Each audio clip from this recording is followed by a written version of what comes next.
My name is Amanda, and I'm cosplaying SkekMal the Hunter from the Dark Crystal. All right, and what made you decide to do this cosplay today? So a couple years ago, when this show was really popular, I was like, this guy's going to be a hit at Anime North. So that's why I decided to make him. I just thought he looked really cool. Okay, and how are you enjoying the con so far then? I love it.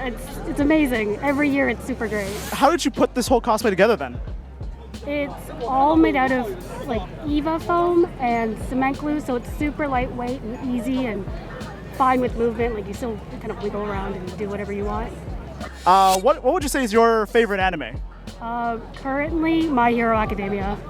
Okay, and if you have any social media, you can share it right now. Do you have any? You can find me at femmemecha.fx at Instagram. Okay, thank you very much. Dream it, make it, become it.